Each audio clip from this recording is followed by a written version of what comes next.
history, and some make it their own. That's how it goes, I suppose. And some can take what's real and make it not so real. I wonder why we just stand by. The truth is I was just a child, and when you saw me, I really only stood this tall. And every problem seemed so small, till Hollywood came calling, and that's when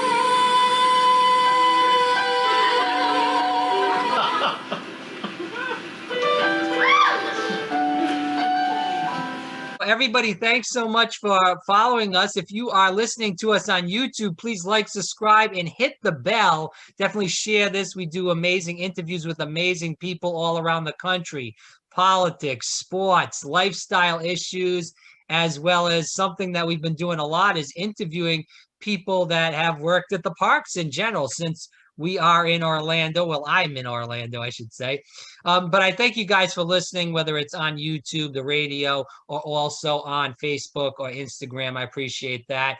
Today we have the beautiful and talented Lulu Picart here on. She is a mega star on stage and screen, and she'll be talking about her career. We're going to be talking about the American Idol experience, which was really near and dear to my heart. I'm sure it was near and dear to her heart also. So Lulu, thanks so much for your time. I really appreciate this. Yeah, this is going to be great. And we get to talk about a period of my life that meant so much to me. So this is so exciting. You know, when you were growing up, did you feel like you wanted to be a performer? Did your family say, hey, we think Lulu's probably going to get into acting or dancing or something like that? How did the performer come out of you? Did it come out at such a young age, or was it later on in life?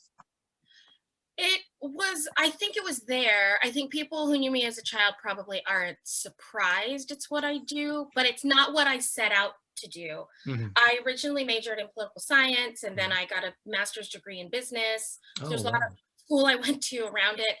Um, but yeah, I was a military kid. So Mhm. my dad moved quite a lot, and I'm a very shy person. I'm a very introverted person, but I was able to become an extrovert at school because I was constantly meeting people. Right. Um, it was like a coping mechanism because I kept having to go into new spaces, which is honestly like the source of all my nightmares. I hate new spaces. I hate small talk, right? But Right. I had to figure out how to do it. Mhm. Um, and I think that I figured out how to do it really well because probably I was meant to be an actor, so I it was my first method acting was to make myself an extrovert. So that in that sense, I think people who were around that version of me are Mhm. not surprised at all. And I think people who only knew me at home, like my aunts and my uncles, Right. are constantly surprised that it's what I do because I am Mhm. much more quiet than a lot of my family. So, being in theater and acting in general, and I know you were up in New York for quite a while. How did COVID affect your life in general as being in New York at the time when it hit? Uh, okay, you ready for this story? Because it's insane. Okay. So, as is everyone's, like, what's your 2020, right? That's the new thing. So, I was working in Tampa, Florida in early March of 2020, just on a gig. So I live in New York, but I kind of, I'm based there and then I go wherever work is. I was working in Tampa. Everything started closing down. In fact, Disney World closing down was the big thing, I think, nationwide, where everyone was like, wait a minute, if Disney's closing, this might be a real thing. And I was working at Norwegian Cruise Lines. We were in the rehearsal rooms, and the news started trickling in, and then they started coming in and just watching the rehearsals, and then we had armbands where we had to get our temperature checked, and then it was one ship at a time could rehearse, and then all of a sudden we were sent home, and they said we can send you back to New York City. And I was watching the news and I was like, no, no, no, no, it's bad in New York City, it's terrible, I don't want to go back to New York City. I live in an apartment that is like a shoebox in a building with 100 other people, and I don't have a fridge that could carry more than 3 days of food. Like, this is not the place to ride out a pandemic for me. Um, luckily, my parents are in Orlando. I had lived in Orlando for years and years and years. And so I didn't ask permission. I just took over their guest room and guest bathroom. I didn't even stay in the room that my mom calls mine because it's too much in the normal house. I was like, no, no, no, I'm taking the apartment. And I've been here. But what I'm not doing right now is being on tour with 1776, which is what I would have been doing. We were supposed to start rehearsals for the new Broadway revival in April 2020. And instead, we did a virtual rehearsal, but we've been pushed.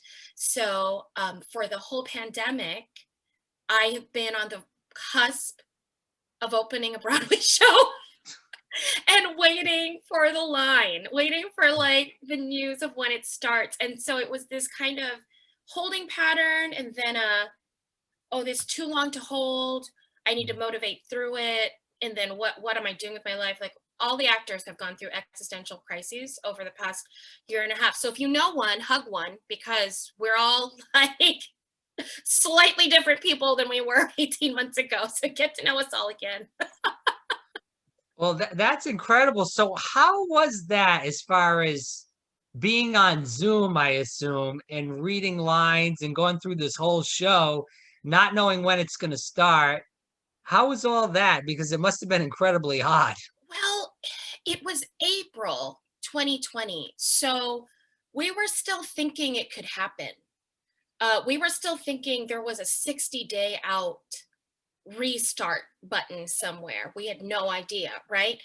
So there was a little bit of that and a little bit of, this is so surreal. Where are you? I'm in my house. What does your house look like? You know, so there was that. But the cool part of it was, normally in a theater process, when the set designer, the lighting designer, the sound designer get up at the first day and they kind of tell the company what their ideas are of what the set's going to look like, what the lighting is going to feel like.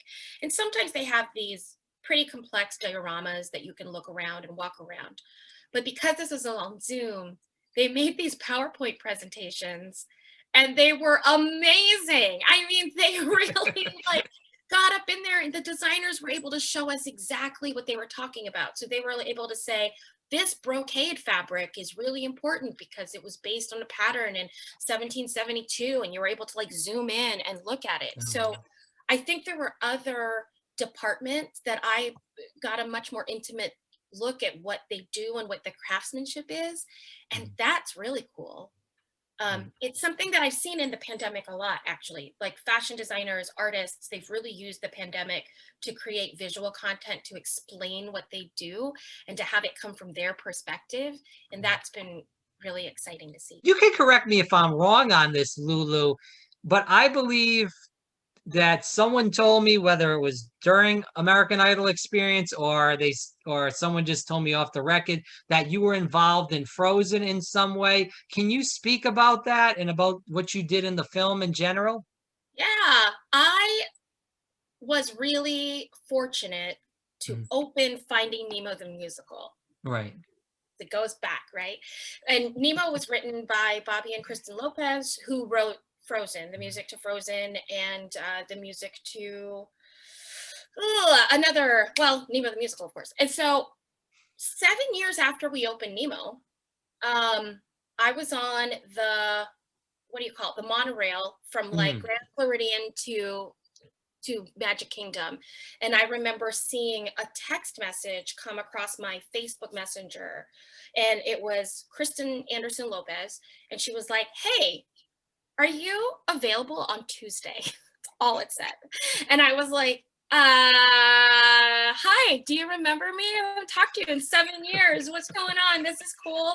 And she was doing a musical called In Transit that was on Broadway for a little bit. And she was like, yep, you popped in my head. Can you be here for this workshop? And I was like, yes. So I bought a ticket and I flew to New York. And then on that gig, she said, great, can you be here for this like recording session in a couple months? And I was like, yep, I'll fly there for that. I used all my vacation while I was at full-time at Nemo auditioning in New York. So that's where all of my vacation went, and flying to New York all the time. So I'm there and they couldn't tell us what it was for. And Frozen at this point is out in the theaters. So now they're stars, right? Like Bobby and Kristen are like everywhere. Kids are singing Let It Go. Things are happening. So I go to New York for this recording session. They didn't tell us what it was. They hand us all the music, and it's the making of Frozen, which is a song that is on the Blu-ray. It's a music video, Kristen Bell and Josh Gad and Jonathan Groff, and we're actually the voices. So it is their lead voices, and there are dancers, but we sang and did that. And then they said, "This is so spilling tea." They go, "Can you stay longer?" And we were like, "Yeah." It's just me and like 7 other singers. We're like, "Yeah, we can stay longer. What you got?" They wheel in this television, and Lee Unkrich is on the TV. Okay, Lee Unkrich was like the director of Monsters Inc. and all these Pixar movies. We're like, "What is happening?" And they go, "We have a movie coming out, and we just want to test some stuff." We're like, "Okay." So they give us pieces of dialogue and pieces of music to read with Lee Unkrich on the television directing us. There was no Zoom then. There was no Skype. You know, this is like some MacGyvered situation, and his head is on the TV. And it was the test for Coco, which was so cool. Now, none of that, like, when I say tests for Coco, I mean it was like a line of dialogue that they would have us break up. So if the dialogue was, "Look, he has a guitar," we would say, "Look, he has a guitar. Can you say that happier? Look, he has a guitar." Sadder, "Look, he has a guitar." Say, "Look, look." More inflection, "Look." Shorter, "Look." That's what we did for like 4 hours. So Wow. nothing that we did was particularly like contextualized. We didn't really understand what we were doing, but it was a really cool thing, and I amazingly get royalties off just the Frozen Blu-ray. So if you're a fan of Frozen, everyone, buy the Blu-ray and then go to the special feature, "How did we make Frozen?" And my voice is the soprano, the highest voice on it. That's me. Wow. Okay. That's impressive. That I was don't have such the a long Blu-ray. answer. I'm so sorry. You were like, "Tell me about Frozen." I was like, "In 2006, I learned Finding Nemo the musical." So I apologize, but it all connected, Right, you it know? did. I didn't know you were in Finding Nemo until I saw actually right before you came on, I saw a picture of you with the costume on. Now, I don't know if you're able to say this. If I can, if we have to cut it out, we'll cut it out. Okay. Well, so what else did you, how long, first of all, how long were you at Finding Nemo, and how, where else did you go? Did you go to, I guess, American Idol experience right after that, or did you go somewhere else? I worked at a lot of stages at Disney. So I was Okay. at Nemo from its opening full time for the first 5 years. So 2000, I want to say 6-ish or 7-ish to like 11, 12. And then I was with Nemo, still on the books, still going in show up until the time we were separated from the company in December 2020. But that show is was closed for a little bit. So is that show closed for good now? Is that announced? Nope, I still have lots of friends waiting by the phone. So Oh, wow. been, yeah, it's not been closed. They say it's going to reopen, and they have not told those actors anything else different than that. So that's where they are. The waiting is really hard for people. Yeah. Super, super hard. Well, that's their So life. Yeah. it's their life, and for actors, there was always a moment when you were like 18 or 22 or 30 where you were like, "Is this what I should do? Because I'm not making any money," right? Because Right. actors in general, we just love our job, and that's the payoff. So to stay in this long waiting is like it feels like a trial by fire for those people. It feels like a universal test of their commitment to their art and their craft, which is not what it should be, because those people have like families and lives and souls. So yeah, but back at Disney, I started, it was my first ever professional performing job. I did the Luau, I did Oh, Comic yeah. Okay. Warehouse, I did Streetmosphere, I did Voices of Liberty Christmas, I did Voices of Liberty Normal, I did Magic Music Mornings, which was like a hosting show we did for the kids. I did the pre-show at Fantasmic that had zero script, and we were just there in front of 7,000 people for 30 minutes. That was a heck of a learning curve. And I did Idol, of course. I was full-time at Idol. I did the Frozen sing-along. So Disney really used me quite a lot while I was there, and I was really lucky. And lots of special events and random national anthems of various countries. Did you do the Idol Kids? I remember they had like Idol Kids and what was like there was like a Spanish Idol or something like that one time. Maybe I'm wrong about the Spanish one. I know there was Idol Kids. I think there might have Or been a Brazilian or a Spanish one. I swear there was one of those, but I could be wrong. That sounds familiar, but I wouldn't have been on it because I don't speak any of those languages. Oh, okay. We would have had enough people where they could have done a whole But lot. what about Idol Kids? I did Idol guys- Kids, and it was the best thing in the world. It was so great. It was so great. I loved Idol Kids. Idol Kids was great. It was, they were just so excited about it. And I don't know if you ever did the experience or if you have intimately talked. No, I did. I went through with Jimmy told me to just go through the audition. So I went through there and I sang something. They gave me some gifts. But kids was the best because the people who got to sing on the stage at Idol had this really VIP experience as a guest. Like, it was about as VIP a guest experience as you can have without, paying a bunch of money for a VIP guide. So they had the hair and makeup. They had a producer would come and help them coach through their stuff. Then they would get a rehearsal on the stage, and it felt very much like you were taken care of and you were a performer. And so the kids just ate that up, right? Because there's none of that, like, I'm too cool for school. Like, they were just in it. And then you could kind of see there wasn't a lot of fear for them. I think it was because it was all kids that were performing. It just kind of felt like summer camp. I don't know. There was just a lot of freedom on the stage. It was awesome. So it was the same judges pretty much, but how was the third judge? Because you had like S.J. Needham. I know Philip Nolan did the third judge, and obviously they were supposed to act like Simon Cowell. But how did they react toward the kids? I don't know if those guys even did that. Yeah, I don't recall specifically. But even when you talk about our normal judge threes, which would have been full-time when I was there, was Philip, SJ, and John, right? Right.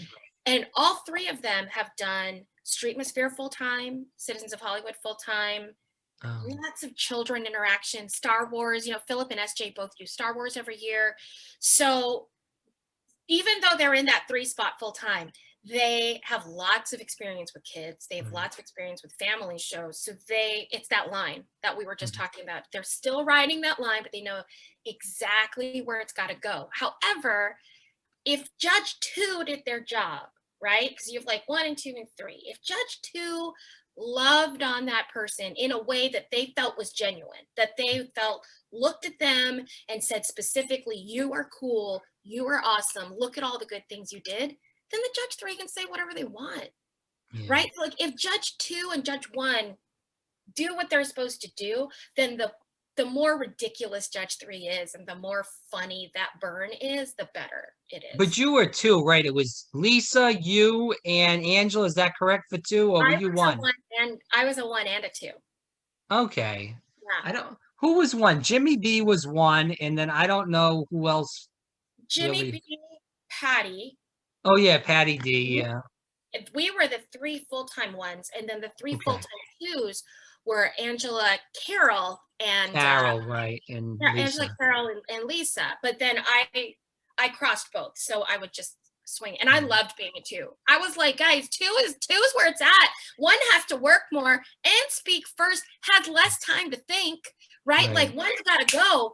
2 is just looking for things that are positive. That's what I want to do all day. I want to be like, listen, it was fine. Yeah. They said you were flat, but all I care about is that attitude in verse 2 because you brought me in those lyrics. I love that. I was like, I can turn this around, put a smile on your face. That's my job. All right, so let's go into that Idol because I want to end the interview with talking about Idol. So, can you speak for people that did not go, they weren't, I should say, they weren't privileged to go to the American Idol experience in the 5 years it was there from 2009 to 2014. Can you tell people about the experience that weren't there? Yeah, it was really special.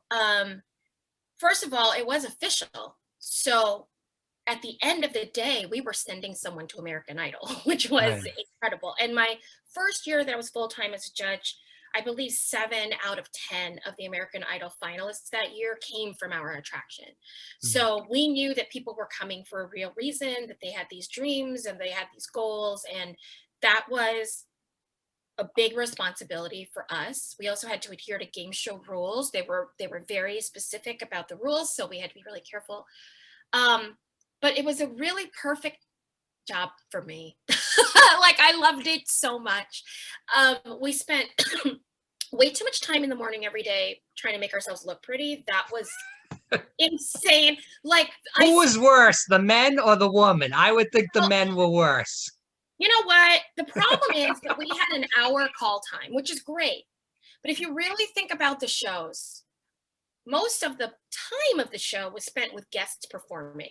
So we would joke about the fact that like literally I was being paid most to put makeup on my face. Like I was like, this is the most active part of my day. And I'm staring at my face in a mirror. So we would get ready. And then meanwhile, there was a whole other team of casting directors and producers. The guests are going and they're auditioning. They're auditioning a cappella in a room with a casting director. And if they are passed along, they are then passed along to a producer where they help them pick a song that we have in our catalog. They sit there with the producer. The producer coaches them on a microphone. It's very cool. And then if they pass from the producer's point of view, then they go into hair and makeup. They Mhm. have a rehearsal on the stage with like lighting, and we had like top of the line lighting. We had this lighting thing that was so cool that the guests would wear on their like bra strap or in their hair or attached to their shirt. And it would follow them as they moved around the stage because we didn't have rehearsals, that we wouldn't have a follow spot that would know where you're going to go. So all of that stuff was automated. And we had a big karaoke kind of big screen Yeah, in the jumbotron back. at the back of the house, so the people on the stage could see the words going by, so they didn't have to worry about memorizing anything. They had the lights, they felt like a rock star, everything was going really well. And then our job, the judges, were to, well, we could watch their rehearsal, so the rehearsal was being piped into our dressing room.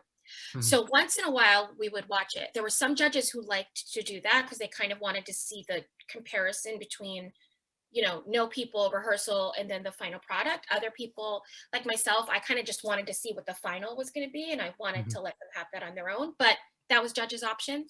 And then we would come out, they would say our name, we'd say a quick how you doing, and then it was like a train that went on from there. And it was just getting to know people, watching them do this amazing thing, and then giving them honest feedback. If you were judge one, the hardest part was if there was something to criticize, you had to bring it up, because otherwise the other audience members would never trust us. If you as an audience member were like, they stopped singing halfway through and you never said anything about it, then it didn't matter what judge 2 or 3 said. You kind of would have written off the judges panel. So as the judge one, it was hard sometimes if you had a singer who, got really nervous and they got really flat in the second half, or they just locked up or something. And as a performer, we've all been there, so we Yeah. know that feeling and we know what it is. And then I have to mention it, and that's tough. But learning how to say that concisely, in 30 seconds and still want that guest to get more criticism and keep singing is something I'm really grateful to have refined, because now, I direct a lot and I'm a coach. I coach a lot of singers, coach a lot of actors. And so I know that I can give notes without deflating their egos. I know I can Mhm. give notes in a way that's going to want them to get better. I understand the value of humor in a note giving session, and when it's got to be like judge one. I kind of think of it that way. I'm like, oh, I'm judge one right now. I'm judge two. And then I'll, once in a while I'll judge three. So I think of that sometimes when I teach. So that's the experience. And we would do 4 or 5 preliminary shows, I think, a day. And then each winner would come to the final. Oh, so I guess three preliminaries, and then they would come to the final. And then that final winner got a golden ticket with confetti drop, balloons. I mean, like the whole thing. And we're in final. We're in like expensive gowns that they took us to Neiman Marcus in. And it was such an expensive shopping trip that they feed you in the middle. Like, I was like, whoa, like the store does. The store doesn't want you to leave, right? So you're standing there in evening gowns that they're pinning around you, and they're so desperate that you stay in the store that they start just offering you things. They're like, would you like champagne? And you're like, yes, and I'm on the clock. This is amazing. So, we're wearing our final outfits and our finale shoes, and that winner gets to go to American Idol and basically pass the first round, kind of. They get to make an appointment. They didn't have to stand in line.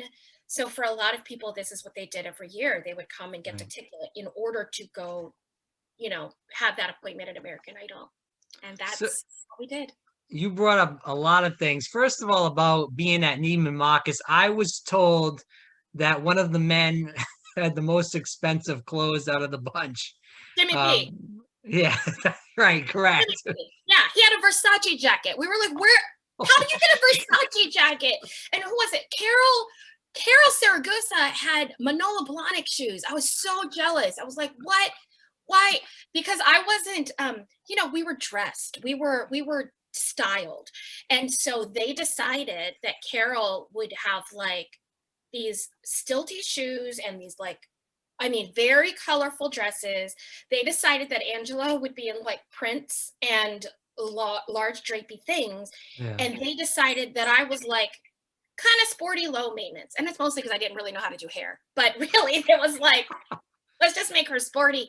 And it was fine. So I had like blazers and dresses and like thick like platform wedges and like things. And the other girls were coming out with like spangles and necklaces, and they looked like beauty queens. And I was like, what did I miss? What did I miss?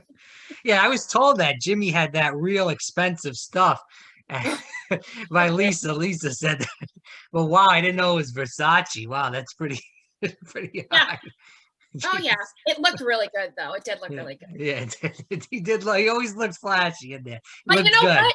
It was hot, so it's okay. Because I was like, dude, it's hot up here. You're gonna be sweating bullets. I mean, you look good. And they kept giving with the lights, yeah. It's so hot on that stage. I was like, you guys are missing the boat. You need to change your style to like Greek linen wear only on this stage because it is hot.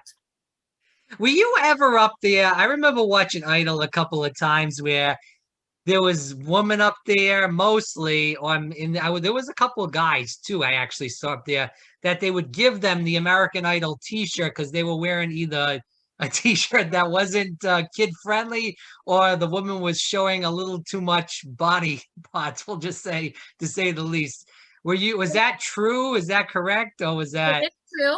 It is absolutely true. They were the only people that got free Idol shirts. We never got them. But also, ultimately, they would have felt much more comfortable, because you have to remember, when you get dressed to go to the park, you're not thinking you're going to be on a Jumbotron on a stage. So sometimes you don't want to be self-conscious. That's one more layer of self-conscious that you don't want to have while you're performing on a Disney stage for like, surprise, you're on vacation, you're now in front of people singing. So it was beneficial for both parties to change the shirt, is the answer. Agreed. I don't think it would have been good, guy or girl, if some of that stuff was probably shown. Would have been a bad look.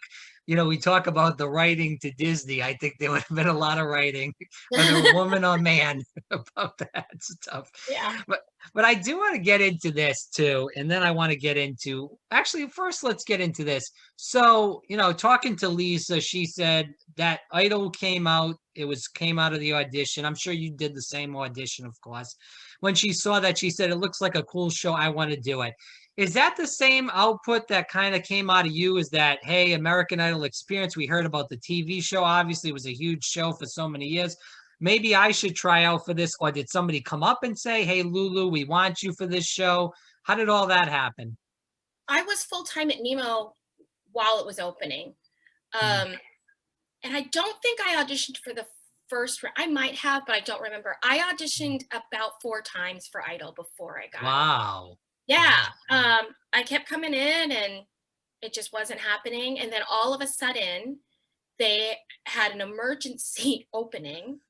Someone was supposed to take a contract that was new and then decided not to take it, but they were right up on the wire. And I had left Nemo at that point. I was freelancing and independent contracting. And so someone said, can you come in and do this audition? And I was like, yeah, I mean, I will. I've always wanted to work there. No, like, sure. And I wasn't even, full-time work wasn't even really on my radar at that moment. And I went in and they just needed someone really badly and I fit the bill. And so I learned it all on my own in my own rehearsal process. And then all of a sudden was full-time. I mean, it was like literally, I think I started full-time maybe 4 days after my audition. They just needed someone, like it was right place, right time. And it was great. I ended up loving it. I don't know if you can discuss this, but how is the audition? Is it like the show? They basically have like, and you're there and you're critiquing just like you would in the show. Is that kind of what it was? Yeah, they would hire singers from in town that were not Disney singers. So hopefully that we wouldn't know as well. And then they would basically do an Idol show for us, but in a rehearsal room, and pardon me. Yeah, and no, so they time. would sing it and then we would critique it. And that's about as far as we went. We'd all seen the show. So at that point it was like, can you quickly assess somebody with a good personality in 30 seconds? That's as much as they know how to assess, because the job is so weird. We used to say, like, it's the easiest job in the world if you have the right skill set, and it's the hardest job in the world if you're slightly off. Like if you're slightly uncomfortable talking on the mic without a script, it's going to be terrible because you're critiquing someone. The stress of it is that you are possibly critiquing someone who's being very vulnerable in front of a lot of people on a vacation, and you can't ruin their vacation. Not that I would ever want to ruin their vacation, but I remember at one point, one of the producers at the show said, this is an attraction where literally 90% of the people come in and get a no at Disney. So 90% of what we do is tell people they didn't win. And a Disney attraction, that's a huge, different philosophy. Right. So, yeah, that's my story of the audition process. And so the audition was basically just the show. And then the rehearsal process, they would bring in singers as well for us to do, or they would bring in the best rehearsals were like the last approval rehearsal, because all of the other judges could come in and then, or whoever, you could sign up to be one of the singers. So sometimes it was the casting directors, sometimes it was the producers, and sometimes it was the technicians. And they would come in and they would like sing whatever song they've been jonesing to sing from the catalog for like 3 months. And then we would critique them. And that was how we rehearsed our final shows. So when you got on the stage, because I hear this, because I know people that work at Festival Lion King and also at Beauty and the Beast, they do rehearsals late at night and stuff like that. Did you guys do any of that or not really, because it was? No, yeah, you have to. Really? I don't think we did overnights because our attraction always ended at like 7 or 8. Sure. And we would do them after, because you can't get on the stage. Like you can't do those final things with the lights and the set and all that kind of stuff. Like we had not as many technical elements, obviously, as Lion King and Nemo, but we did have a system. Do you know about the green, red, yellow light system? Yeah, right. Yeah. But the judges all could see a light. We had to keep to 30 seconds on our critiques. That takes a lot of practice. Right. And the light can stress you out. When the green goes to yellow, the first few shows, you're just giving your critique. You're like, I think you did really well. And then I don't know, like you see it turn yellow and then you're just like, panic. Mm. So you have to get all those bugs out of you first, and that can only happen on the stage. So those are But always going to happen when it's closed. but was that only Lulu when you first start out? Like when you first got hired, was that? Yeah, and then because I assume like once you've been in there for like a couple of months, you wouldn't really have to. You got the gist of the show. You wouldn't Oh, have I to see what keep you're doing. saying. Yeah, we wouldn't have maintenance rehearsals ever. Right. Thank you. Yeah. We might have brush ups if there's a sub who hasn't been in for like 3 or 4 months, Okay. and we can't get them on a regular rotation. They can sometimes request a brush up, and we would probably just stay and do one extra test show. You know, like the cast of the day would stay like an extra hour to get that done. It doesn't happen very often at all. They would have to pay us to stay extra. So, Right. you know, it's always a cost. It's always a cost to the company. But once at Disney, once you're in the show, it is very rare to go back into rehearsal unless you're rehearsing an element or a person. Because I used to see after the 7 o'clock show, the finale, right? You'd be near that door coming out right near the commissary, and that's it. You're boom, that's it. Majority of the time, people weren't messing around, so they were getting out of there. They had had enough for the day. So we knew that. So I want to get into these questions though. So you did talk about the wardrobe and, talking with Lisa. And she talked about she fell a couple of times on stage with the high heels. Obviously, she had a different wardrobe than you did, according to what you stated. So, did you have any issues, whether it was the I got the music in me or at the end, where you might have went down? You know what? The thing that I really had to think about the most was I had a couple dresses that were short. Okay. And honestly, 80% of the show, I was just worried I was flashing the audience. And I would be thinking, why did I wear this dress again? I have other outfits. Why would I wear that? But to be honest, the shorter dresses were cooler. They were like, they let air through, right? And I told you, I am hot and the stage is hot. Yeah. So I was always like, no, I'm going to wear the mini dress again because I just can't. I can't put more clothes on my body. It's too hot out there. And then I would sit there and go, I think I'm flashing the front row. I don't know how to sit right now. I'm just like, hate to tell you, that's what was going on in my head. Oh, jeez. Well, hopefully no one noticed. I mean, I don't think I did, but because I was so conscious of it, but it was always in my On your mind, yeah. Yeah. Right. Okay. So when we talk about Idol too, we think about a lot of the same people, and I'm actually going to be interviewing one of these people, I think next week. We talk about a lot of the same people, and you brought this up earlier, coming back to Idol. Jimmy Bach and his daughter who used to come all the time. There was the English lady that used to come. I think she was in the finale for the last show ever. Her name was Louise, yeah, right. She was there all the time, and there was maybe a couple others. Those are the only ones I can think off the top of my head. So when you kind of saw those people coming back, was that exciting? Was that kind of like, oh man, these people are coming back again, and we got to kind of put on that face? How was it when you seen the repeat customers, I guess? You know what? Repeat customers of any show are the reason the show stays around. Yeah. Right? So I'm great with it. It's fab. And I hear what you're saying, right? It can be repetitive. Right. But so was Finding Nemo the musical. I was in it for 5 years. Nothing changed for 37 minutes. Do you know what I mean? So like, it's not that bad.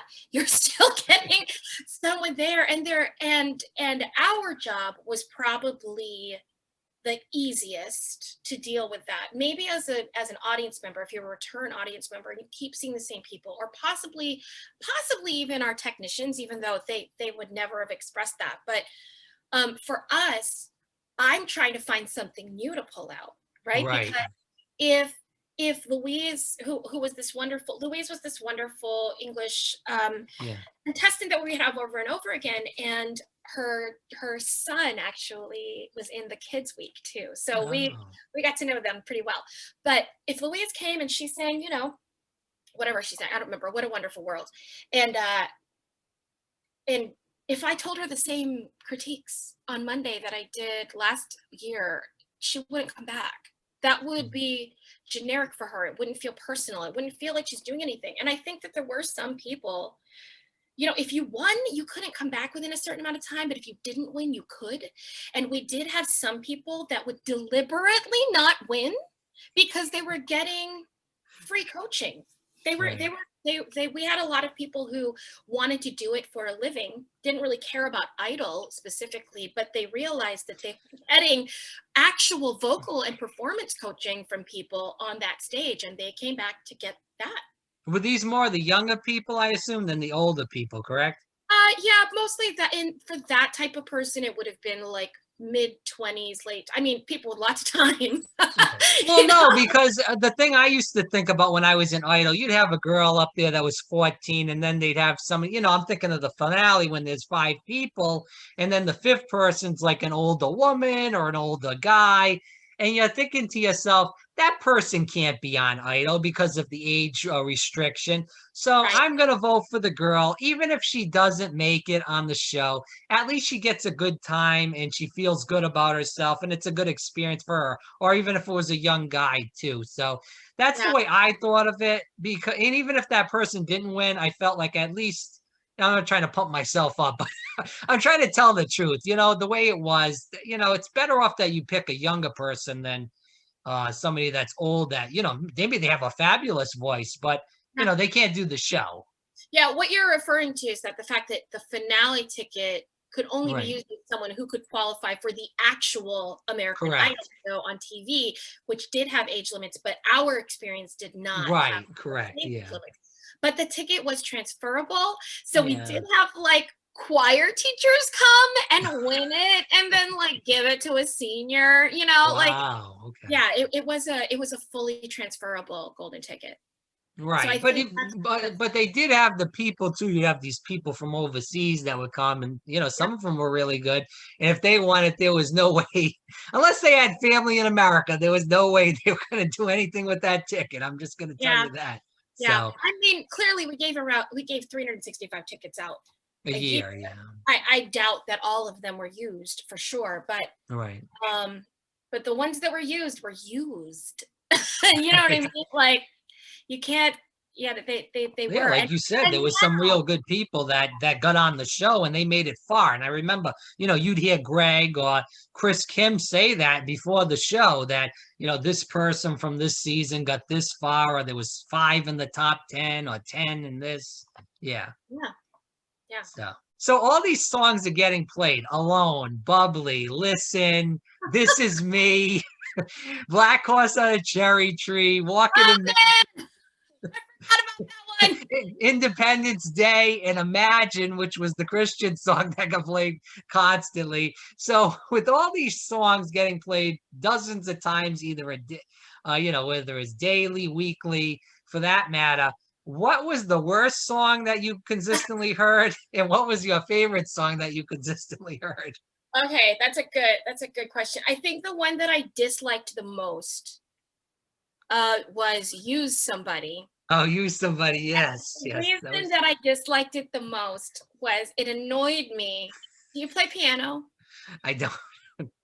So if you put your right hand down on a piano and you hit, there's a way that you can put your hand on the piano where you hit a different key with every finger. And to play the melody of Use Somebody, you don't have to move your hand. It's only 5 notes, like in the entire song. And it would drive me insane. But the song that I love the most, now I'm standing alone in a crowded room and Taylor Swift.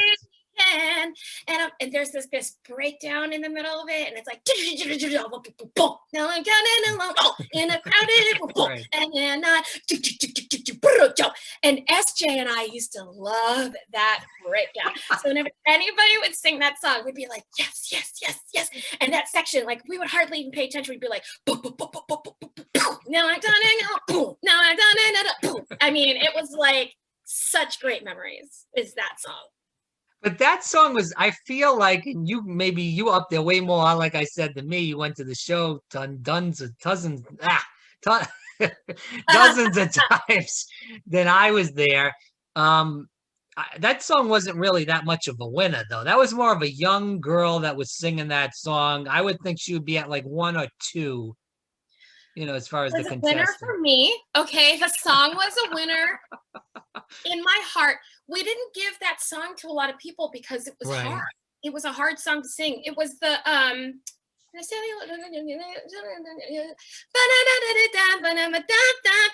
it was Right. not like super easy, so we didn't get it Yeah.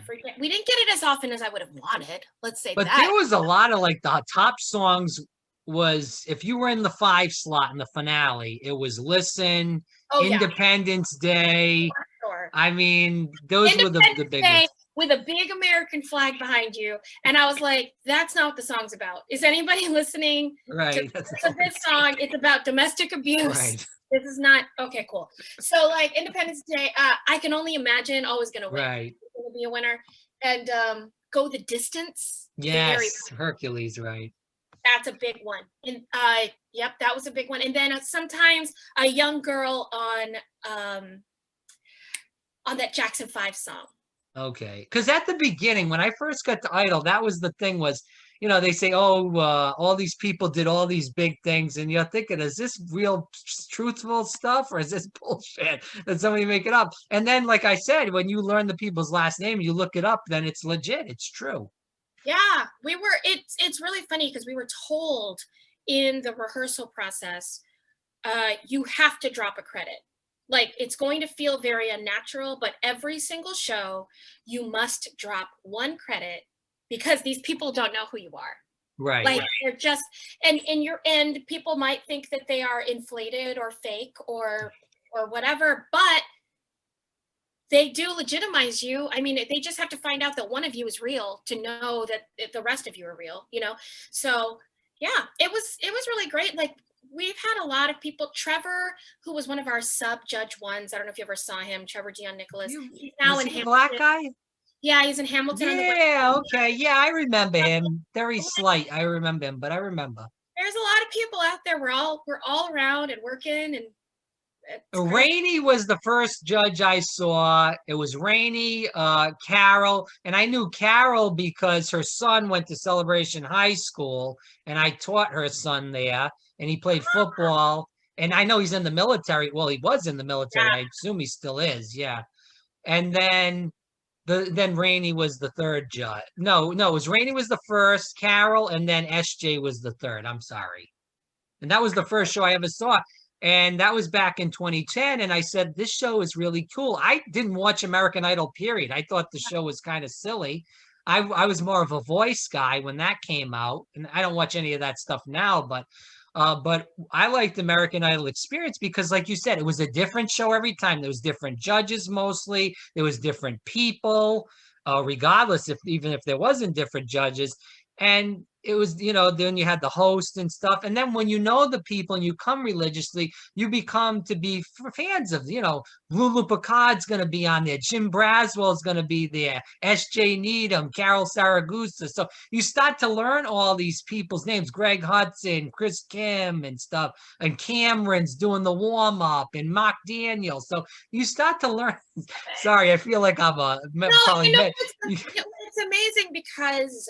it's cool to talk to you because those are my friends. Yeah. You know what I mean? Like when you talk about it's so fun to see the show and my recollection of the show is getting to sit oftentimes very close to two very people that I'm really close to that make me laugh all the time. Right. And just having a blast. And every single technician, like the casting directors, the producers, we were all very, very close. And so that it was so fun to go to work and say, I don't know what's going to happen today. Regardless, and there was so many people. If you remember the last Idol show, there was people in the front, and I forget their names, but they were holding up signs saying we love so-and-so. And I remember I just watched the video before we came on. It says, this is a sad day. You don't see that at other shows that, get defunct or closed down. We had such great relationships with the audience. I mean, part of that is because we did use our name, Right. and I think that my Judge One show was so different from Patty's show, which was so different from Right. Rainey's show, because we were ourselves. And so I think that people did get to know us in a way that even, you know, even at Streetmosphere, people can hear me all the time, but it's not, you're getting to know a character, you're not getting to know Mhm. me. Right. And I'm glad you brought up Jessica, the winner of the last show, because she was 14 and she had come a lot with Oh, I her, didn't know that. I want to say. Yeah, and she but she had just reached the age where she could either win. It was something like her birthday was the day before, so she couldn't have done what she did until that day. It was like, Mm. oh, thank goodness we didn't close until Jessica could do. I remember that feeling of it, right? And I remember Louise coming back and getting to see how she had grown or see how Right. she was more comfortable. And then when her kids came and did the thing, so we did get to know those people. And as performers, getting to know people through their performance is a really intimate way of getting to know someone, because Right. we talked about that, like, it's so vulnerable, especially for someone who doesn't do it all the time. It's really, really vulnerable. So um it was really enjoyable to get to know everyone. And I'm such a dialogue person anyway. I'm like a one-on-one person in general. And so Yeah. getting to have those conversations with guests was wonderful, because as a Disney actor, we don't always get Right. we don't get to see the through line necessarily between what we do and your experience at the park. We don't have that channel of communication. And a lot of the shows, like at Nemo, Street Mo, you wouldn't even know our names. You wouldn't even know who we are or what we do or anything. So Idol was really special in that sense. The faces and the names of the audience became faces and names to us in a way that isn't possible at a lot of the other shows. I'm just surprised that even if Disney didn't do American Idol experience again, that they wouldn't come back with a show like that, because I feel like it was fairly popular throughout the time it was there. And it was just such a different guest experience. Not only that, obviously Disney owns a lot of the Fox properties now. Do you see that Disney would ever bring, whether it's American Idol experience back, or obviously this is opinion of you, if they would bring that back, or even maybe a Disney show, even if it was just straight Disney songs, something like that. It would be great, only because it's now actually on a Disney network, and so they wouldn't be Right. fighting. Uh, Back when we were on American Idol on Fox, never advertised us. Right. And we never advertised American Idol because it was Fox versus ABC. So I think now they could probably get more traction. And they have the Disney nights too, Lulu, now. I've done a lot more of that. I'm I I don't know whether I can speculate on them spending money on shows when they haven't even brought the actors back Right. that aren't working yet. They haven't fulfilled those promises yet, and so I think I'm not going to let myself dream about new shows until the people are back at work. Right. So let's finish off about this. So what was the craziest thing you experienced at Idol, and the funniest thing? Craziest and funniest. Oi, that's a lot. Um, Craziest and funniest. I'm going to take some thinking time because I want to come up with something good for you. I don't know what it's going to be. Okay. Uh, I'll give you a crazy funny and then I'll give you a sweet. Is that okay? Okay, fair enough. Okay. Because the crazy funny is good. In fact, I'll start with the sweet. So you get the crazy funny at the end. Okay. So the sweet is that I actually just a few weeks ago, maybe a week ago, I got a picture sent to me from one of the technicians at Idol. Oh. And it was a picture he had taken of our 3 notepads, the judges' notepads on the table, the judge Right. table. And we had written little notes to the tech, like we used to write notes at like, good night, have a great night, whatever, on our things. And he took a picture of it and never sent it to me until a decade later. And I was like, cool. But it was so sweet because he was like, I found this, I remembered these moments, and it was really cute. And it, a lot of times when I remember Idol now, it's through pictures taken from the audience perspective.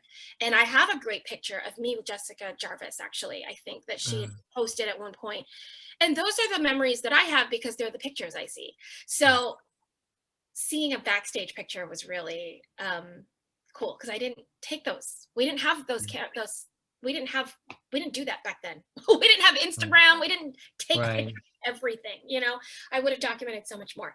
And here's the crazy funny story. And this is an SJ story. And I'm excited to say Is he really that mean in real life? Because, yes. you know, I remember, and I don't think you were out there, but the last day they had Idol, there, Greg Hudson was out there, Jimmy. I actually have the video on saved on a device because I brought like literally 2 or 3 cameras. I was filming everything. It's a little mentally sick. But anyways, whatever you get your kicks out of in life. But anyway, so it was Jimmy, Greg, SJ was out there, Cameron was out there, and Mark Daniel. And I think that was it. I don't think there was any woman out there, actually. I think it was just those men. And then there was a lot of the ushers that were working. They all did some speeches, and Greg started out. Pictures. I was there, but I was. You were there? Okay. Yeah. Filming. Yeah. Right. Okay. So you remember. So SJ was there, and Greg, I think, asked SJ because Jimmy talked, Greg talked, Mark Daniel talked, and I think maybe Cameron, and that was about it. And then Greg asked SJ, said, "Hey, you want to say something to the crowd?" He said, "No." I don't know. He always doesn't seem like he's, you know, all these other people seem like they're so friendly. Like you're friendly, Lisa's friendly. Greg was always very friendly to us. And so was Jimmy, of course. And those are the people I kind of had direct knowledge with as far as meeting and stuff like talking to in general. But Carol was great too. I met Carol at the gym before, and obviously through teaching her son. But you know, SJ always seemed like he was always like cranky. I didn't want to be bothered. Maybe it was just because he worked and he didn't want to be bothered with anybody outside. Not that I really approached him hard or anything, but he would walk out with Greg sometimes, and Greg would stay back, and he would just keep going. Yeah, SJ's one of my favorite people in the whole entire world. He's the best. If anybody is lucky enough to have him as a fringe date to the Orlando Fringe Festival, highly recommended as the fringe date. However, he's not interested in stage door. He's just not a part of his thing. When he goes to a party, he's not particularly interested in making new friends. You know what I mean? Like it's his circle, and I'm in that circle because we worked at the island together, and I've known him for a very long time. But he's just one of those people where it's definitely quality over quantity. So he's not really looking to connect, if that makes sense. No, I think he's great. He did great at Idol. Don't get me wrong. But I told Lisa, because I know she still does Frozen. I said he sucks at Frozen. I've done it with him. Oh, you have? I've done it with him. Yeah. And he's That's going to be pretty hard. Why am I wearing this? I'm like, I know, dude. I don't know. Just say the lines. I don't know, man. Oh, so here's what about SJ. So this will give you a little hint into his personality, because I'm not going to toot my own horn here, but I was able to make him crack in the middle of the Idol show, and I'll tell you how. Okay. So we're sitting there. Our mics get turned off while other people are, while the guests are singing. Okay, yeah. So our mics are off, but we can talk to each other. And it is one of my favorite things in the world is just Simon and I would have the best I would call it like a B plot. Like we would have the best B plot happening during the A plot of what you were seeing in the show. So first of all, he would have this running garage bit that would drive me insane. And what he would do is, while the first person was singing, there were always 3 people. So while the first person was singing, and the Judge 3 persona is that they hate it, right? That you're a terrible singer, they hate it. Why did you pick this song? This is the worst, whatever. And he knew that if I was in the 2 spot, I would say enough nice things where he could say whatever he wanted in the 3 spot. So he would turn to me and he'd go, "I'm quitting." And I'd go, "Really? You're quitting?" And he goes, "Yeah, I'm going to open up a garage. I'm going to repair old Ford Fairlanes." I'm like, "Oh, really?" He's just monologue while people are singing, really? That's what you're going to do? He's like, yep, I'm going to do Ford Fairlanes. I'm going to get the fins. I'm going to make them from scratch. He would just do this monologue about Ford Fairlanes. Great. Then he does his job. Second singer, I'm taking notes. Then I would hear from my left ear, maybe Chevelles. Do you think I should do Chevelles instead? Do you think that would be a better car? And I'd be like, what? I am working. I don't know what you want me to do here. Like, do your Judge 3 on your own time. So I got him back one day. And right after the stinger, so right after the Judge 3 says his line, then they play a sound cue that goes down. Yeah, right. And the camera sticks right on his face, right? So he's like, that was the worst thing I've ever seen. So the camera's on his face for that part. He's supposed to hold. He finishes his stinger. The music happens. And I lean over just out of camera so he can hear me, but no one can see me. And I said, I'm not wearing anything underneath my Spanx. And as soon as I said Spanx, his face crumples on the jumbotron. Because he held it together. I'm not wearing anything underneath my Spanx. And it just killed him. I don't think I will ever come up with another line as funny as that. That's it. That was the peak of my comedy, and it was wasted on a silent moment with S.J. Needham. Did you always work with the same group of judges, though, the other two judges, or was it always kind of different? No, but it could be anything. I mean, we had a set schedule-ish because of how we would request our days off and things. But right. So who was your group then, Lulu, that you enjoyed working with the most? Oh, that I enjoyed. Come on now. You're asking me to pick between my friends. But I will tell you the dynamic that, if I was at Judge 1, I can really only tell you about the people that I sat next to. So right. Carol and Angela and Lisa, I mean, clearly we all got along so well. Right. Like, they're all so different too. Yeah. Because Angela, I never know what's going to come out of her mouth. And she's like, thinking about 24 other things. She's like, have you seen the movie Clue? Yes. Mrs. Peacock? Right, yes. Right? That's like Angela Napoleon's character as Judge 2, right? You're just like, what are you talking about? I don't know where you're going. And it would make me laugh every single time because she just comes up with crazy things. Lisa and I were so close, and we used to hang out a lot at that point that it was just these two girlfriends and poor Judge 3. Like, sorry, Judge 3, we've got our own shorthand and we're just cracking each other up. And then Carol was great because Carol was a little older than the other girls. So there was this other kind of feeling from her, right? She kind of like anchored it a little more than having like a younger girl there. And so we would just it was great because she used to give crap to Judge 3 in a way that the other people wouldn't. And because she was older, they'd have to take it. So I loved having Carol out there because the dynamic was so different. And that's really the magic of the show is we were allowed to be ourselves. We were never told to be more like that person or that person. That was never a part of the direction. It was not even part of the conversation. So every time someone new learned the show, you'd be like, oh, what's going to happen? What kind of songs are they going to like? What kind of critiques are they going to give? What was the worst part of the show? Was it? I hear from people that Dancing for the Music and Me was the worst part of the show. That's that part where we had to get up and then like step touch. I was like, why do we have to stand up? Why do we have to put a song in the middle of this show? You don't have to make the audience stand. No one wants to. And then like we would just be, I got the music in me. Oh, yeah. No offense to the song or to Jordan Sparks, but it was just like, after 4 times, I did not have the music in me. And I was also looking at the audience going, are we supposed to stand up here? And I was like, you don't have to. Don't worry. It's longer than you think. Don't worry. Who was the best host you worked with? Oh, yeah, I mean, obviously there was quite a few that I don't even remember their names, but the main people were Chris, Kim, and Greg, correct? And Jeanette. We had Jeanette. Oh, Jeanette, right, yes. Yeah. They were all amazing. I was closest person to person with Greg. And okay. But wasn't Chris Kim more involved in theater? Yeah, Chris was really involved with theater at the time, and he was traveling a lot. I mean, I Right. also, when I say I was closest to Greg, it wasn't that I wasn't close. I think I worked more with Greg. Greg, okay. I think like maybe the second year I was there for 2 years. So I think the second year, like 80% of my shows were with Greg, because I Oh, wow. remember us talking about it and going, oh, we didn't really hang out first year.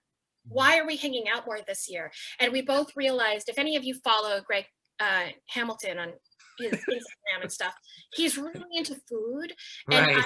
I am also super into food. And he would go to these crazy markets and buy the weirdest stuff and then bring them back, but bring them back to the green room. So he would like come in and he'd go, hey, I got you something. And I go, what is it? And he'd go, caul fat. He once got me a bag of caul fat from a butcher. And I was like, you're giving this to me at work? Like, what do I do with this? He's like, I don't know, put it in the fridge and then take it home. And I was like, I guess so. I mean, it's so bizarre. And then we would always, every time, we had a thing where every time Lay's came out with a weird potato chip, we had to buy a Right. bag and eat it. So we would always show up with like the weird Lay's potato chips. So we would all sit in the green room and eat them. So like, that's what I remember about working with Greg. Um, we had such a fun time getting to know each other that second year, and that of course bled into the show, so that Mhm. moment where the judge is like, oh, here's the judges, then he would turn, and I was always that first spot that they would turn to. And so I just kind of remember my friendship with Greg growing, and that moment having more significance as the show went on. Did It's a people really know? cool memory. We kind of got into this a little bit before, Lulu, but did you, like the judges and Greg and Chris Kim and the hosts and stuff, did they know that people really followed them? Like people that were in the audience, not just the people that tried out for the stage. Did they did you look into the crowd and you say, hey, I see these people always in the front row or people in the back, or like, did you guys know that there was a lot of following? We never really got into that yet. Such a great question, because I think because it was before social media, I think if it were around now, it would be a different experience, Mhm. probably. Um, Most of the regulars, I think, sat close to the front. Right. That I would see a lot of familiar faces in those first 3 rows, or the ushers would just tend to start putting them in the front. Maybe, I'm not quite Mhm. sure. If there was a regular who always loved to sit in the back, I probably wouldn't have seen their face Right. enough to recognize them, because the stage lights really only lit up the first 4 or 5 rows. Is that So in Frozen too, where you can only see like the first couple of yeah, rows? yeah. So, and they're designed that way. Mhm. It is very difficult to do a show where you see the whole audience. It's Right. weird. But from the stage side, it's much easier if we can't see. Unfortunately, that means if you're giving us lots of face love and showing up a lot and sitting in row 12, we may not feel or hear that Right.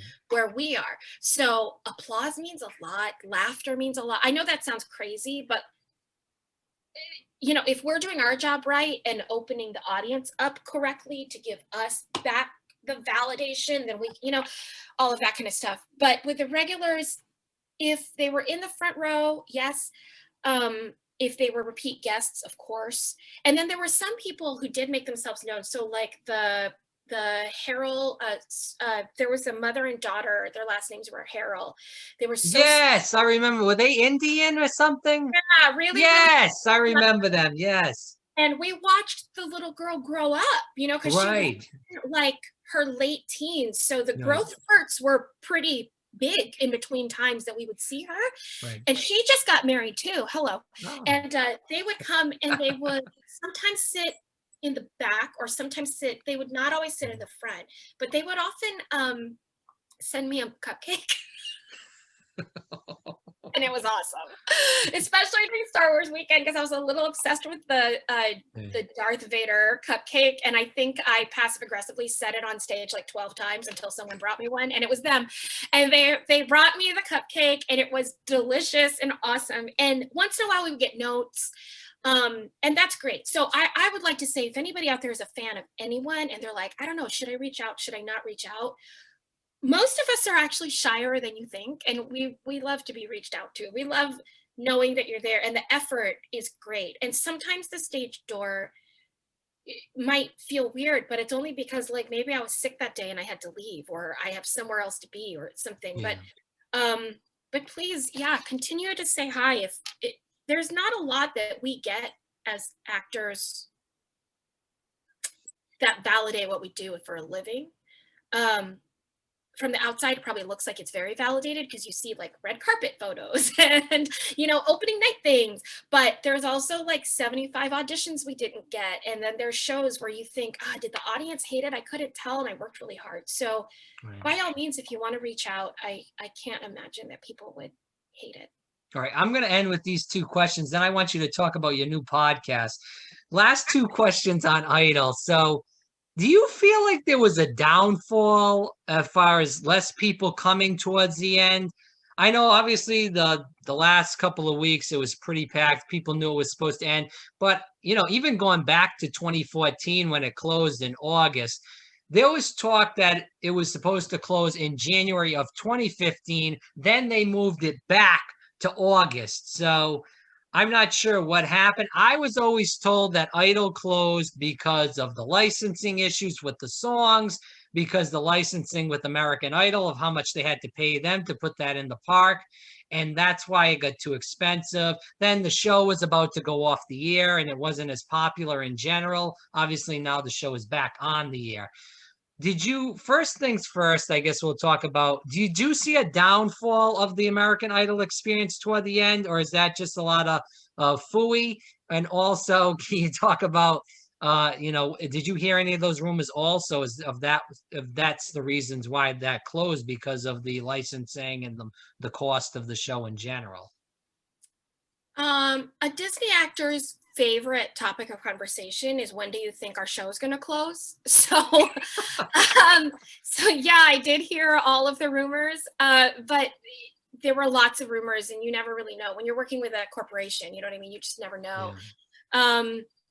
I don't know the ultimate decision making, because what happened my third year at Idol, what would have been my third year, I guess, I was let go. So what they did is they had 3 of us in each track, as you know, and then for the last contract, they let one person of each track go. Yeah. To prepare for closing. So I wasn't around for all of those kind of conversations and rumors. I went back into freelancing world until they brought me back for Frozen. So I don't actually know what the conversations were like in that timeline. We could kind of see the writing on the wall a little bit. I mean, I came in for the very last couple years of Frozen or of Idol. So even though I came in when we had a bunch of people in the show, I don't know that I was there for its peak audiences, like sold out all the time. Our finales were always full, but I wasn't there for, you know, when they said that lines were going down the block and stuff like that. So clearly something had faded a little bit, but I wasn't there for the major peak of it. So I don't know. Did I miss part of that question? I think.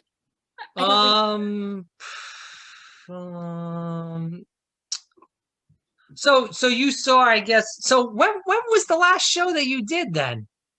Well, I still was on the books. So I think I did my show the day before we closed. I think I did my closing show then. Okay. And then for the last day, I don't know if you even noticed, but we all came to the finale show and we all put on our finale clothes. So we all went into wardrobe and put on our gowns for the last time and our suits. And then we sat in the audience and watched the finale show. Right, because I was with Angela and I have pictures with you and Angela in the audience. Yeah, really? Would Yeah, you send those to me? I'd love to see them. yeah, I have to, like, I have tons of pictures. I'll send you quite a few if and yeah, I have tons of stuff. I told you I went a little wacko at the end, but it is what it is. I have hardly any photos of myself at that attraction. Oh, wow. So I'd love to see whatever you have. Just whenever. Yeah, for sure. I'll definitely look that up. So let's end with this. Jonathan Barr. I was told by someone that he was working as a waiter at some time at a Bonefish at one point. I don't know if that was true or not. He worked at Bonefish the Oh, whole time he was full-time at Idol. wow. He That's pretty. is listen, I love John Barr. He's one of my favorite people in the whole world, and he is Okay. a hustler.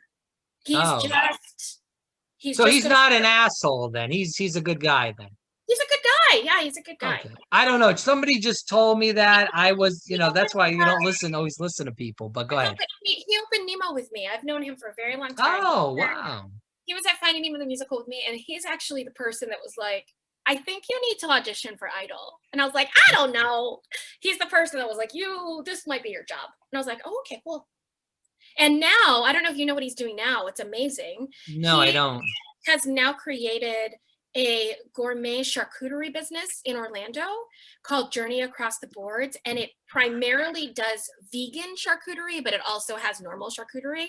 And these are like, they're the most Instagram worthy boards you've ever seen. So if you have a Really? fancy event, and he's delivering them to resorts all during the pandemic. Wow. What he did was all the people who are at like Grand Floridian and Contemporary, he's been bringing them boards. These are like $150 boards that Wow. people are having them bring to their Golden Oaks home for their, Wow. yeah, they're That's some big money stuff. Yeah. You gotta try it. He'll come bring it to you himself. I don't have that kind of money, but Listen, me too. I've only tried them for free.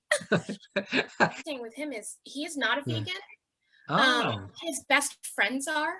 Hmm. And so he loves to entertain. And he was like, I want there to be a charcuterie board that exists that I can share with my friends. That's what started his business. And he has started looking up, as a meat eater, new products that have come on the market that he would want to eat.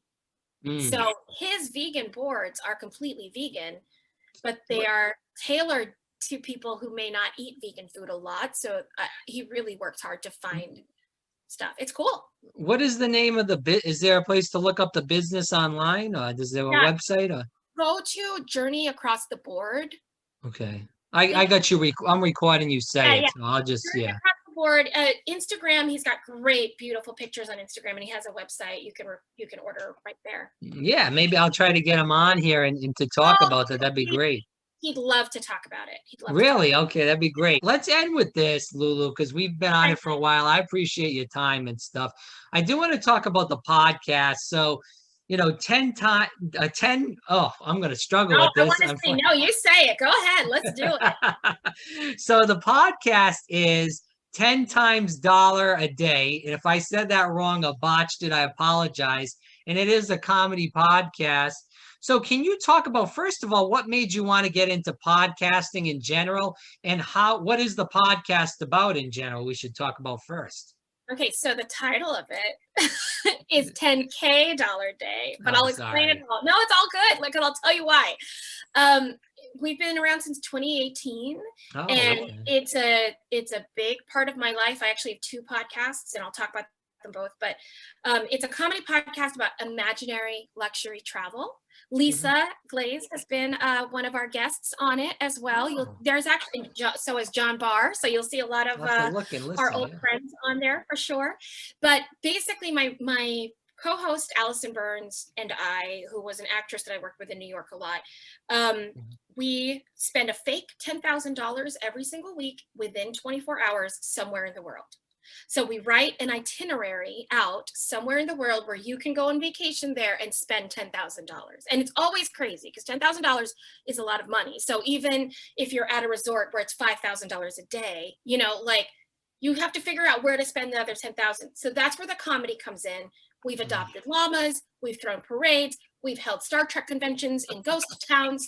We have looked up the most expensive nail polish. P.S. It's by Christian Louboutin. It's like $2,000 a bottle. So, we find all those weird things. We also do interviews on Saturdays. And then I have a second podcast that's a 10-minute podcast daily called The Daily Happy. And it is a fun way to start your day or end your day. It's still comedy. We have a YouTube channel. We do a lot. And it's a whole other part of my life. Like, I speak at podcast conferences, like with real people clothes on, with PowerPoints. So my thing is, First of all, as a podcaster yourself, I guess we'll go into in your podcast in general. Can you talk about the journey and starting it and how have you had to put a lot of money behind it? How has the, subscriber list, whether it's on YouTube or on podcasts in general, of people listening to it, has it been extremely hard to get? It was not hard to start. It's Right. hard to maintain. I love podcasting because there's very little barrier to access. It's very, very cheap. If you wanted to, start a podcast with the phone you have Right. and a $20 plan a month, right? So it's very cheap. If you want to get your voice out there, you can do it. That being said, we have lots of equipment now because we got real serious. So at this point, and we are very transparent because we do have a Patreon. Our listeners are amazing. They actually raised, in the past year, during the pandemic, they not only raised $11,000 Wow. for my co-host and I to go around the country doing our show in their driveways and their backyards and their pool decks because we couldn't be on a traditional tour. And we were like, well, if you were going to come to a show, could you write us and maybe we'll make a tour just to your driveway? And that's what we did. So we met a lot of our listeners, which was fun. And they raised the money, $11,000 for us to film a web series, for us to go around, to do it safely during COVID. We were very open with them. We were like, we're going to have to stay in hotels. It was October 2020. We wanted to be safe and all that kind of stuff. Not only did they raise that money, I got to talk about these listeners. They're amazing. They raised another $11,000 to send food and coffee to the doctors in New York City during the pandemic. Wow, that's incredible. It's incredible. And so I'm a comedian, you know what I mean? Like I put out a comedy podcast, and the fact that our listeners were like, well, we want to do this too. We come and we listen to you 10 minutes a day, and now we want to do this with you. And you want to do that, and you don't have $10,000, but if all of us give 20, then we can. Like that's insane to me. And I love it. So that's where we are now. However, starting was its whole other thing. I didn't plug my microphone in for episode 1. I didn't know what I was doing. Like we've learned everything on YouTube. We are literally 2 women who have learned everything on YouTube. But do you focus more on the podcasting, like putting it on iTunes and putting it on Spotify, or do you focus more on the YouTube, the visual aspect? We focus more on the podcast. We did have a pretty vibrant YouTube channel before the pandemic, but because we don't live in the same place, for us to shoot together involved driving, quarantining, podding, plexiglass. We did it once and then we were like, I can't. Way too much, yeah. That's too much. So the video content will come back now that the world is opening up a little bit, but we have primarily focused on audio content in the past. So where can people find the podcast before we go? Oh, you can find us on your favorite podcast player, hopefully one with a review system. That would be cool. You can find us anywhere. You can look us up. There's 2 podcasts. One is 10K Dollar Day, and it's the digits. So it's 10K Dollar Day. The other one is called The Daily Happy. You'll see my face and my co-host's face, Allison, right there on the thumbnail. And listen, guys, if podcasting's not your thing, I get it. But subscribe anyway and give us 5 stars because that would be so helpful. And then if you really want to help us out, you can go to our webpage, 10kdollarday.com. Just click around. We don't even care what you do there. Just click things, play things. The world is weird and numbers count for things. And we don't know how to make numbers go up. I'm sure you're exactly the same. While you're here, run his YouTube channel. Just when you go to bed, just turn it on. When you go to Best Buy, go to every single laptop, play his YouTube station. You know what I mean? Get the views up, get a different IP address out there. That's what we're doing. Lulu Picart, thanks so much for your time. This was amazing. I enjoyed this. I appreciate you coming out. Let's do this again down the road. Yeah, that was right. This was really great. Thank you for asking me, and thank you for loving Idol. Thank you for being a fan. Thank you for keeping it alive. Thank you for realizing how cool and special it was. And for anybody out there listening, if you're part of the Idol fam, let us know you're out there because we love to sit and live in those memories again. It's really great.